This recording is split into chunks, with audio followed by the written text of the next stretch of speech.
Olá, meus queridos e minhas queridas do Gran Cursos Online. Eu sou a professora Kiara Ramos. Estou aqui para falar com vocês sobre constitucionalismo dentro do tema Teoria Geral da Constituição.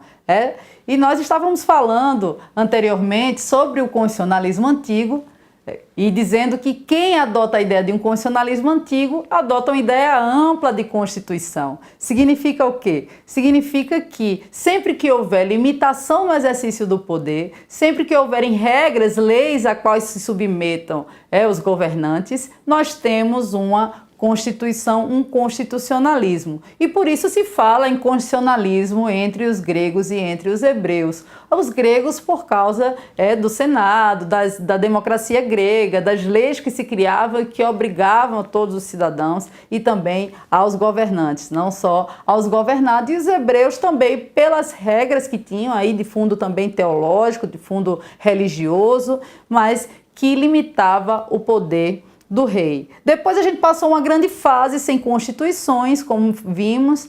Para alguns pode-se falar ainda em algum constitucionalismo na Idade Medieval, sobretudo por causa daquele pacto entre o João Sem Terra e alguns dos seus cavaleiros, dos seus senhores feudais. Mas o que acontece é que a maioria dos autores acredita que há um hiato constitucional, um grande período sem Constituição entre a Antiguidade e o período clássico e o século XVIII. Então seriam aí 10 séculos sem Constituição. Estávamos falando das características do constitucionalismo clássico ou liberal. Como eu tive a oportunidade de falar, e só para sistematizarmos e começarmos realmente a falar do constitucionalismo moderno, queria relembrar com vocês que no constitucionalismo clássico ou liberal, os fundamentos eram as ideias de igualdade, liberdade e fraternidade, vinda aí da Revolução Francesa, da Revolução de Independência norte-americana também, e que esses fundamentos inicialmente deu ênfase à liberdade e à propriedade também. A gente substitui o fundamento teológico do poder, a gente tira Deus do centro da justificação do poder político, coloca o homem como centro, o antropocentrismo, o homem como centro da justificação do exercício do poder político, do Estado, da sociedade organizada, isso por meio de instrumentos teóricos chamados contratos sociais. E vimos aí, sobretudo, a relevância de Rousseau e a relevância de Thomas Hobbes, nessa que seria uma fase de um constitucionalismo mais liberal, mais voltado à proteção das liberdades individuais, à garantia da autonomia da vontade, à garantia da propriedade. Por quê? Porque nós estávamos lutando contra um regime autoritário, um regime absolutista, um regime que não garantia o mínimo para o cidadão e o mínimo também para o desenvolvimento do capitalismo, que não podemos esquecer a importância do desenvolvimento do capitalismo na fase das constituições.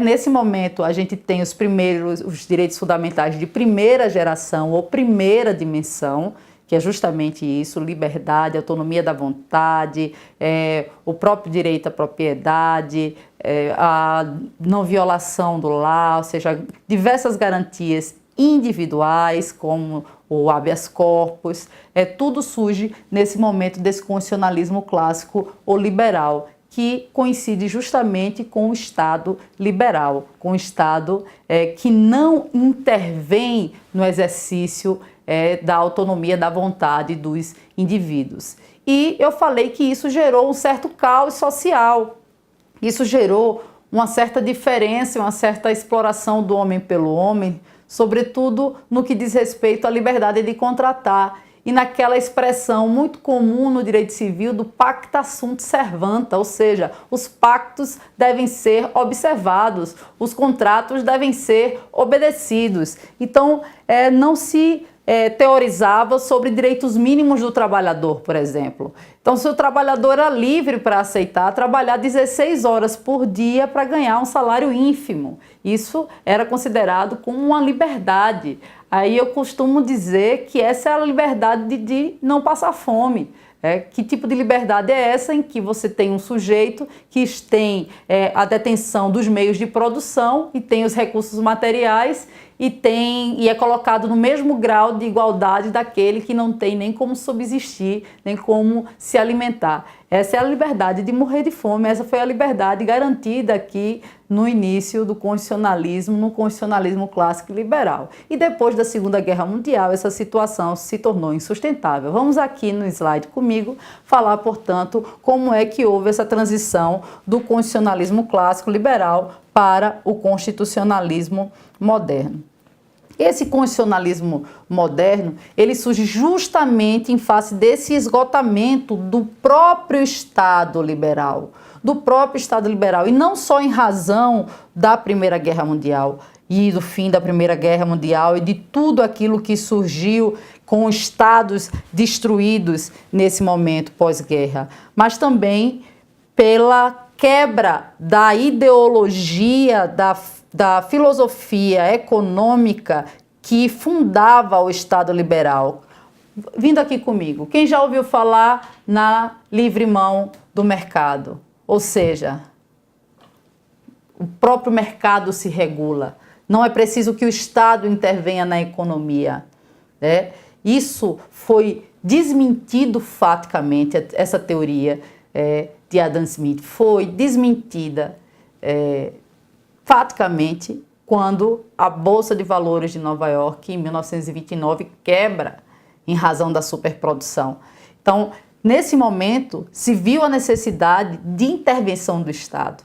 Eu saio de um Estado zero, de um Estado negativo, ou de um Estado polícia, que é aquele que apenas observa o cidadão e só tem o poder penal, única e exclusivamente, praticamente, é o poder penal e o poder e o dever de proteger as fronteiras e proteger o cidadão em situação de guerra. Única e exclusivamente era isso o Estado no constitucionalismo clássico.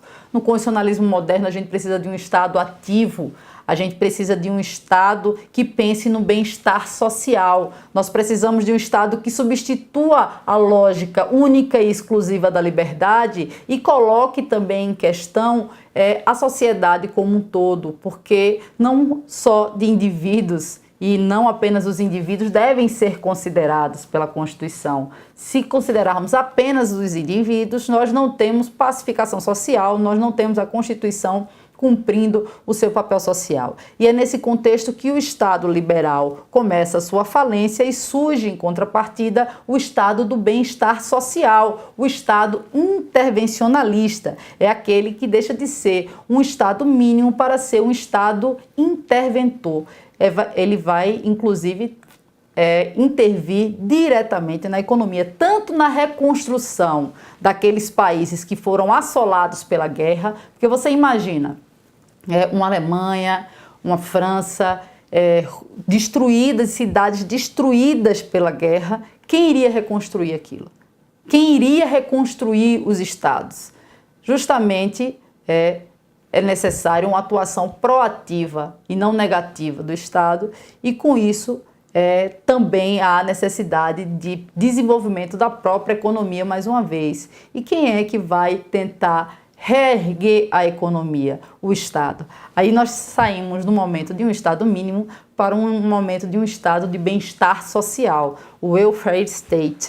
E nesse contexto é que se fala de um constitucionalismo moderno. Nesse constitucionalismo moderno já surge o que se fala em direitos sociais e então direitos de segunda geração ou segunda dimensão. Direitos de liberdade, lembrando liberdade, igualdade e fraternidade. Num primeiro momento, no constitucionalismo clássico, nós temos os direitos fundamentais de primeira geração ou primeira dimensão, que são os direitos de liberdade e os direitos civis, políticos.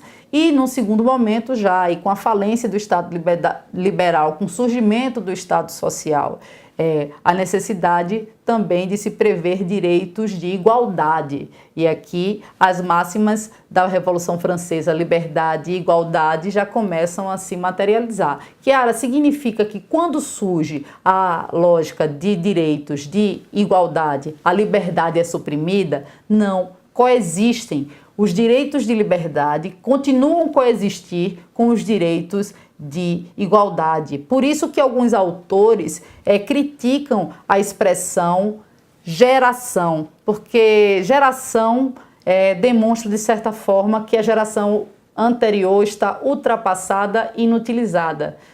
Quem hoje agora com um telefone de nova geração, as gerações anteriores, o telefone digital, as gerações analógicas já ficam em desuso. Mas na lógica dos direitos fundamentais isso não acontece. Por isso que alguns autores falam em dimensão. Aqui na tela, só para ter uma ideia do que é dimensão. Vamos pensar que esse círculo menor seriam os direitos de liberdade e eu aumento uma segunda dimensão, que seria os direitos de igualdade.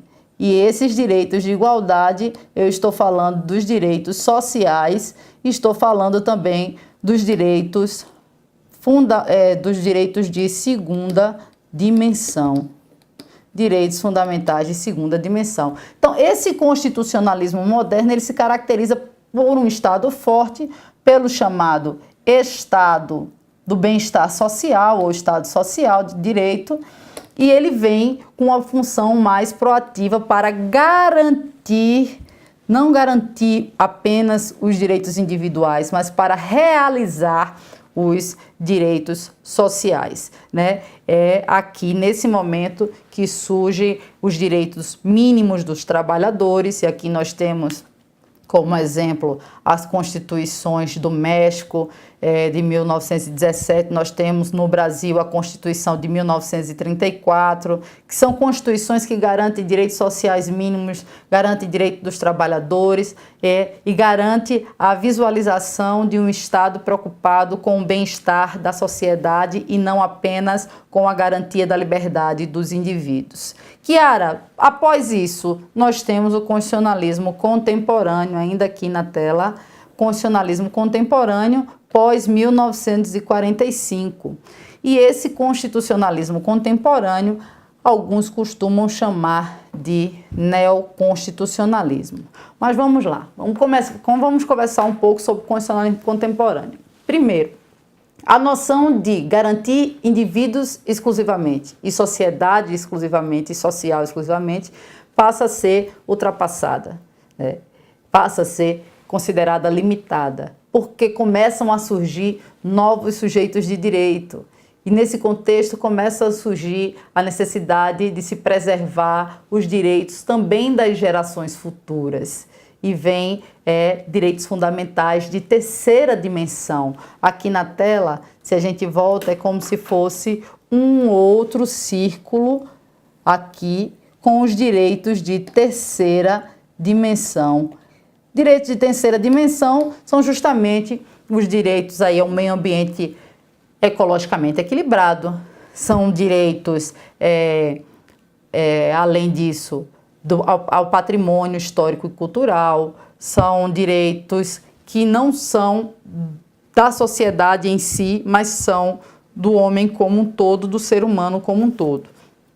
Tudo isso traz um pano de fundo para o constitucionalismo contemporâneo surgir, mas ele surge sobretudo pós-Segunda Guerra Mundial. E por que isso? Aí eu vou ter que divagar um pouco com vocês. Não é possível eu falar sobre o constitucionalismo contemporâneo sem trazer alguns fundamentos, não só da teoria geral do direito constitucional, mas da filosofia do direito, da teoria geral do direito em si. Por quê? Porque as constituições, quando surgem nesse movimento moderno, seja no constitucionalismo clássico liberal, seja no constitucionalismo moderno, seja nos direitos de primeira, de segunda ou de terceira dimensão, a gente está falando de textos codificados. Ora, nós estamos numa tradição positivista do direito. Isso aí é tema de filosofia do direito, isso é tema de humanística, extremamente relevante, mas sem eles a gente não consegue entender o neoconstitucionalismo, não conseguimos entender o constitucionalismo contemporâneo.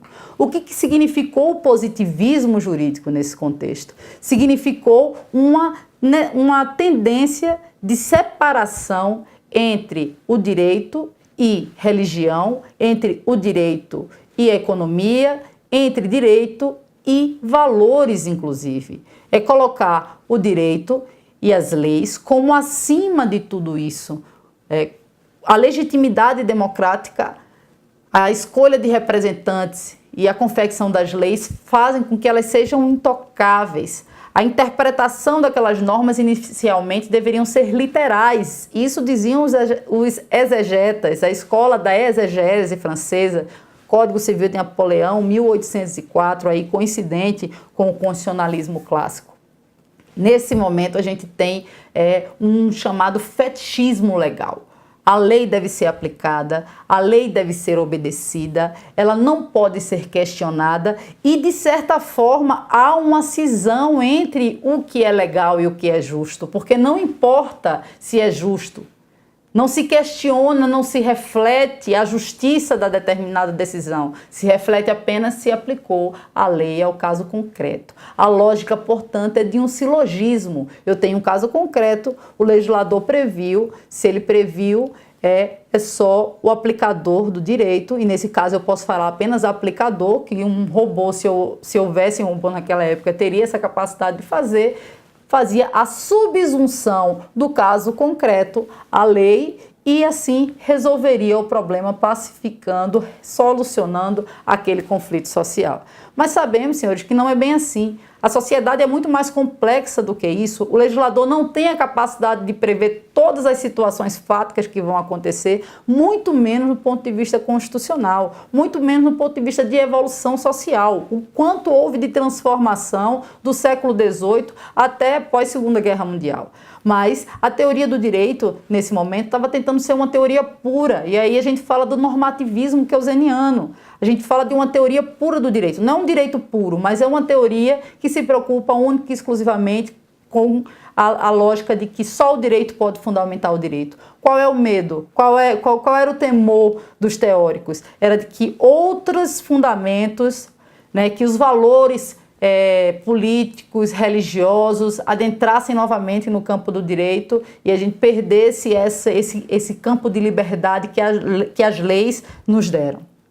Então, o positivismo, ele prevalece por todo esse período do constitucionalismo clássico e do constitucionalismo moderno.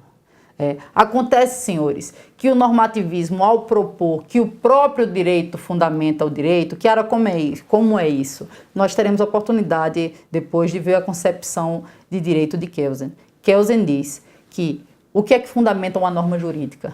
Outra norma jurídica. E ele vai ascendendo na pirâmide normativa até chegar à norma hipotética fundamental. Eu costumo fazer uma brincadeira de que essa norma hipotética fundamental é como se fosse na teoria do Big Bang, aquele ponto concentrado de matéria antes de explodir. É uma hipótese na qual ele pressupõe que há uma norma hipotética fundamental e ele não quer discutir o conteúdo daquela norma. Ele não quer dizer se aquilo ali é fundamento de Deus, se é uma moral da sociedade, se é um mínimo ético social, ele não quer discutir nada disso. Ele só quer que a ciência do direito seja pura, né? Que a teoria do direito seja pura. E isso causou problemas gravíssimos, que atingiu o próprio Kelsen. Por quê? Porque ao permitir que o direito fundamente o direito, eu posso colocar qualquer conteúdo na Constituição. Então, se, por exemplo, eu colocar na Constituição que as ordens do general, do presidente, da autoridade máxima devem ser obedecidas independentemente de qualquer direito fundamental, em um determinado estado de exceção, nós podemos suspender os direitos de todos os cidadãos, isso é válido por quê? Porque foi obedecido os padrões formais de sua criação e como a norma hipotética fundamental não tem um conteúdo ético pré-determinado, tudo pode ser direito, tudo passa a poder ser direito. E foi com fundamento nisso que os nazistas fizeram aquelas atrocidades que os senhores sabem contra os judeus, desde experiências médicas e científicas até os campos de concentração. Por isso que após a Segunda Guerra Mundial fica inviável manter essa lógica, essa estrutura de um direito sem um fundamento ético, de um direito que não se mistura com a justiça, de algo que não é justo, mas é legal. Esse fundamento ele não se sustenta mais diante do Holocausto. E é isso que caracteriza esse momento do constitucionalismo contemporâneo, que para alguns chama de neoconstitucionalismo. Então, vindo aqui na tela. O neoconstitucionalismo é um movimento muito complexo de se definir. Por quê? Porque quase nenhum dos autores que são chamados de neoconstitucionalistas se auto-intitulam neoconstitucionalistas. Muito pelo contrário. Mas todos eles têm essa crítica a essa cisão entre direito e justiça. Todos eles têm como ponto em comum a necessidade de moralizar o direito, de trazer fundamentos éticos, morais para o direito, de que o direito também abarque a justiça. Qual dentre as normas do ordenamento jurídico teria esse poder de trazer a moral, a ética e a justiça para dentro do ordenamento jurídico? A gente já estava vivendo um momento em que a normatividade da Constituição já vinha sendo afirmada. Isso aí não foi uma coisa assim pacífica não, viu? Voltando aqui, quando as constituições surgiram, as constituições escritas, elas tinha um caráter muito mais de declaração, tinha um caráter muito mais político do que jurídico. As constituições elas não tinham uma normatividade jurídica. Tanto que se os senhores forem estudar filosofia do direito, a teoria geral do direito, e forem estudar a escola da exegese, eles se debruçavam sobre o quê? Sobre o Código Civil de Napoleão, sobre o Código de 1804, e não sobre a Constituição Francesa, que é anterior, que é de 1891.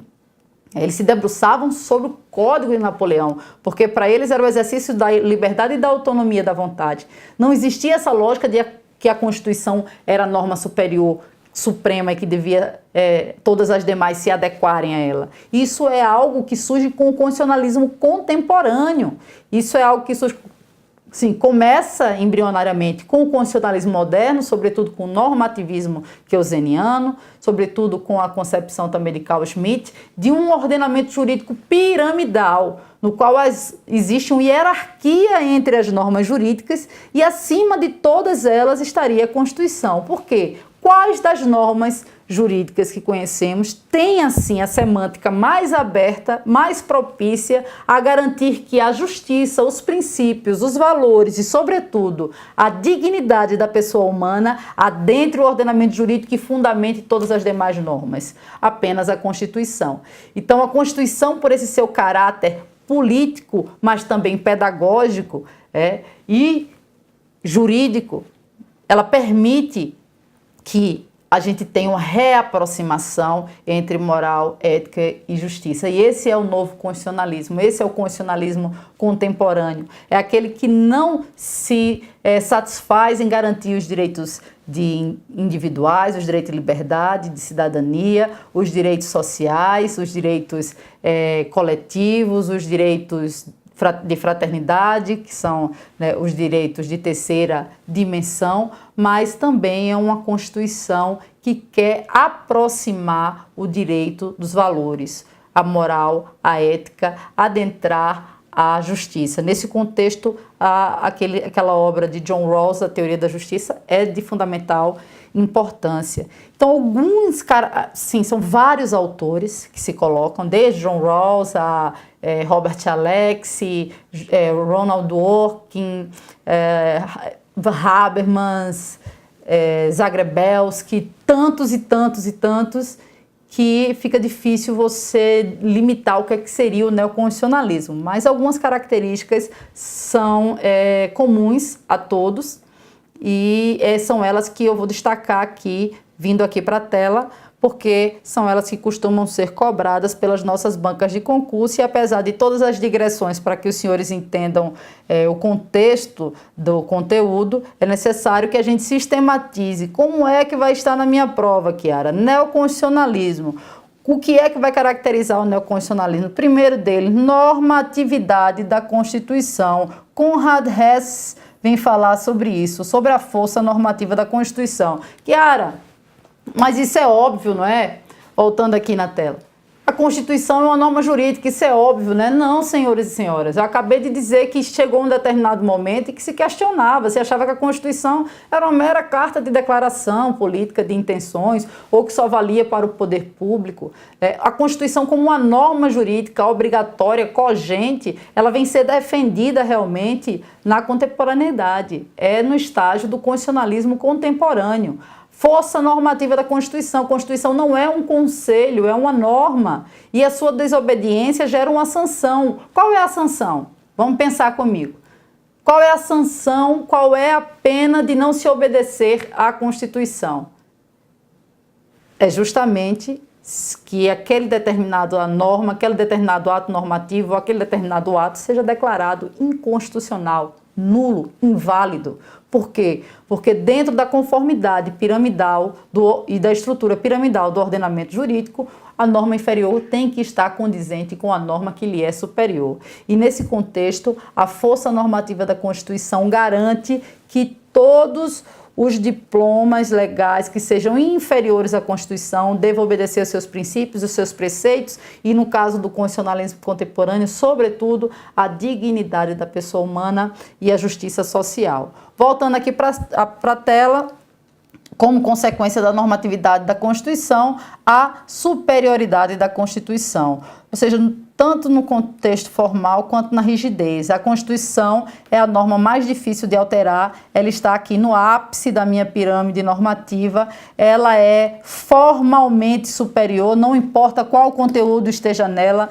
não importa se eu esteja dizendo que o Colégio Pedro II permanece na órbita federal, se qualquer outro ato normativo disser ao contrário, ele é nulo, ele é inválido, ele é inconstitucional. Então, é isso que dizemos quando falamos de normatividade da Constituição, de superioridade da Constituição. Ademais, a Constituição, dentro do constitucionalismo contemporâneo, também é central. Significa o quê? Que ela não só está no ápice da pirâmide, como ela irradia sua força normativa para todos os ramos do direito. E aí se ouve falar em constitucionalização do direito civil, constitucionalização do direito administrativo, constitucionalização do direito penal, ou seja, a Constituição tem uma eficácia irradiante, todos os ramos do direito terminam por se submeter aos seus princípios e a serem obrigados a atuar em conformidade com as normas constitucionais. E dentro desse contexto de centralidade de Constituição, tem um movimento extremamente importante, que é o que a gente chama de constitucionalização do direito privado, ou eficácia horizontal dos direitos fundamentais. Vamos lá aqui rapidinho para a gente terminar esse bloco. Kiara, por que esse conceito é importante? Por que esse conceito vem sendo tão cobrado nos concursos públicos? Porque quando se pensou em Constituição, pela história que estamos vendo do constitucionalismo, se pensou na Constituição para limitar os poderes dos governantes e para também fazer o regramento da relação entre governantes e governados, ou seja, quem exerce o poder e quem se submete ao poder. Era uma lei voltada exclusivamente para o Estado, portanto, para os agentes estatais e não para o privado. Mas quando falamos em centralidade da Constituição e num princípio da dignidade da pessoa humana, isso transcende a obrigatoriedade do Estado e passa a ser uma obrigatoriedade de toda a sociedade. Então, o que é que significa, Kiara, a eficácia horizontal dos direitos fundamentais? Significa que não apenas na relação, vindo aqui na tela para eu escrever, não apenas na relação Estado-cidadão, aqui uma relação vertical, porque o Estado está numa situação de supremacia sobre o cidadão. Não apenas aqui devem ser obedecidas os princípios e as normas constitucionais e os direitos fundamentais, mas também na relação cidadão-cidadão. Na relação cidadão-cidadão, ou seja, numa relação horizontal, aqui Estado, cidadão, relação vertical, eficácia vertical dos direitos fundamentais. Cidadão, cidadão, eficácia horizontal dos direitos fundamentais. Quando formos estudar os direitos fundamentais e a teoria geral dos direitos fundamentais, poderemos discorrer um pouco mais sobre isso. Então, ficamos por aqui, vimos todas as fases do constitucionalismo, chegamos até o neoconstitucionalismo com as suas características principais, teriam muito mais coisas, mas essas são, digamos, esses são os pontos fulcrais realmente, aqueles que são cobrados, aqueles que vão estar no seu certame, e no próximo bloco falaremos um pouco sobre as concepções, as acepções do termo Constituição.